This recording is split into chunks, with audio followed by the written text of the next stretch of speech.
Sokolsky gambit or Sokolsky variation begins with the move b4. This variation is quite popular on a club level. So I'm going to demonstrate here how to react by black in the best way. This move before has been played against me, and I've managed to get an excellent position by black. So I'm going to demonstrate you now the best approach. So it is to play e5 here. So you see that it is important to play e5 because we are winning the tempo attacking the pawn on b4. For example, if you play d5 here, then white is playing bishop b2, and there will be control over the square e5. So then white can play later e3, c4, and so on.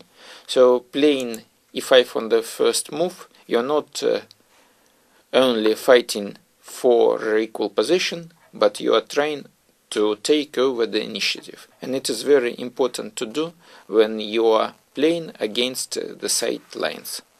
So now white has to play bishop b2, then you take the pawn on b4, developing your bishop a tempo. And after bishop e5, you play knight f6. And here white has a choice. One of the possible move is to play c4 here. The idea of the move c4 in order to prevent black from playing d5.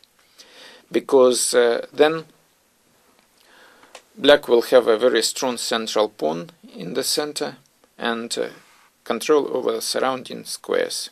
So after c4 you castle, and now you can see that black is leading in the development of his pieces. For example, if now knight f3, knight c6, bishop b2, then black is playing d5 and he is leading in the development, and after cd5, knight d5, his position is excellent. So here white should play g3, play bishop g2, and then the position is about to be equal. If instead of knight f3 white is playing e3, then it is necessary to play d5, cd5, knight d5. As in the previous variation, black is playing actively, trying to take control over the center and seize the initiative.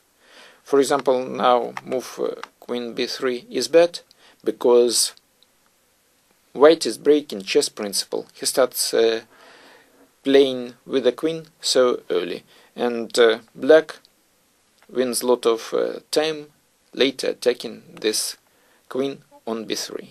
So knight c6, bishop b2, and now we play bishop e6. The queen has to go because of the position.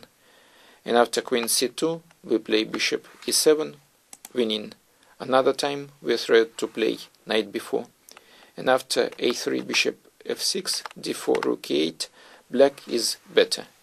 All black pieces are developed and the king of white is still in the center, and then you see that rook on h1, the knight is still on g1, bishop on f1, and the knight on b1, and also the rook on a1. So a huge development advantage of black.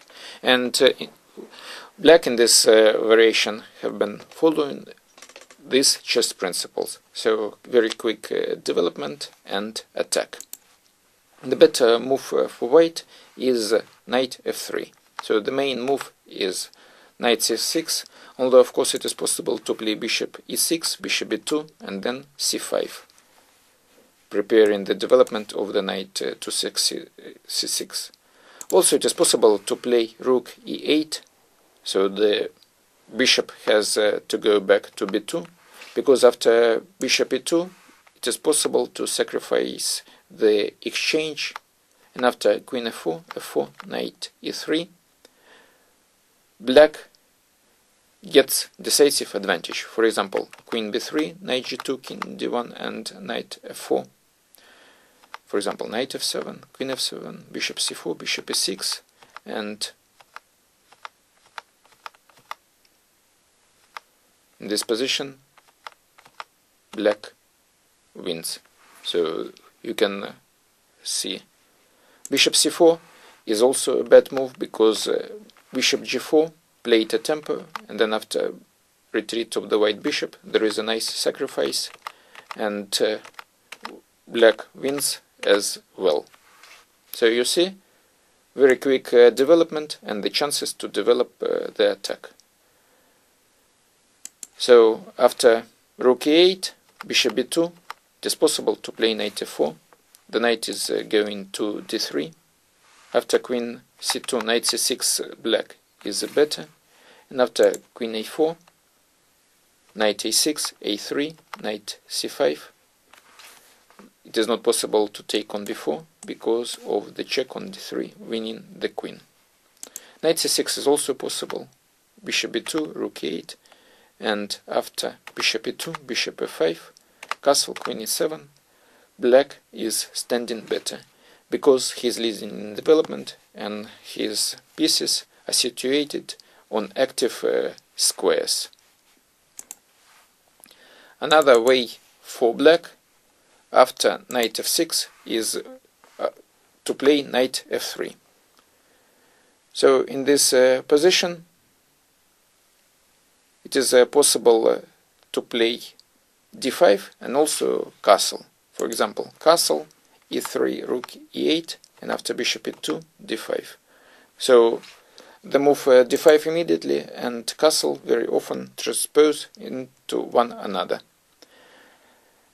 Now I would like to show my game where I've managed to find an excellent square for my pieces and use the weakness in the white position. So let's see. e3, castle, bishop e2, rook e8. I have the following plan: to play knight bd7, knight b6, and later establish the control over the square a4, or playing knight a4, or playing bishop d7, and then knight a4 as well. So this is my idea. Also, instead of rook e8, it is possible to play c5, knight c3, and then bishop e6. But rook e8, I believe, is better. So now castle, knight bd7, bishop b2, and now my knight is going to b6. It is rather difficult for white now to solve his problems, because the normal move c4 is not possible. And if white plays a4, then after a5, the weakness on a4 will be fixed. And later I will play bishop d7, attacking this pawn on a4. What white chose in his game is the move d3. But then I play bishop d7, queen c1, and now the move knight a4. And the knight on a4 is very annoying for white. So we can now conclude that black is standing better. Bishop a3, and since we have the space advantage and the initiative, of course we should not exchange our pieces. This is also a very important chess principle to remember. Bishop a5, knight d4, bishop b6, bishop a3, c5. So now I'm winning space in the center. Knight e2, bishop c7. And since we have the advantage in the center and white position is quite passive, you see that none of the white pieces passed the third rank.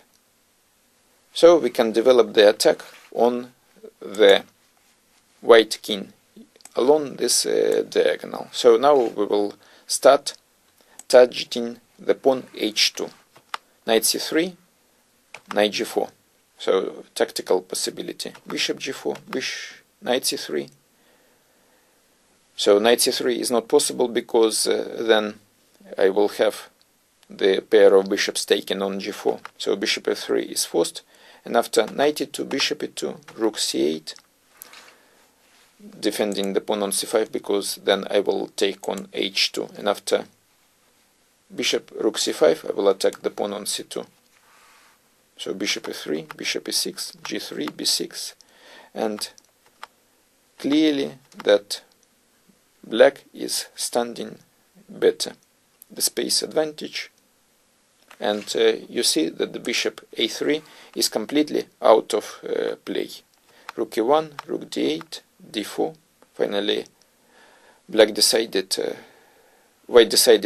to make a move passing the third diagonal, but then after c4 there is a weakness of the square d3 and the possibility later to push the pawns on the queen side. Bishop g2, bishop d3. After the exchange of the bishop d3, you will see that our bishop on c7 is much better than the bishop on a3. So this everything demonstrates the advantage for black. Normally in these positions white should play for f3, e4, but this plan is no longer possible in this position. So simply black is better. Bishop c1, b5, a4. Now we take on a4 and we get the passed pawn a. The line b is opened and we can use this line in order to enter square b3 or b1 with the rook. And after bishop c5, rook b1, white resigned. Very simple game for black.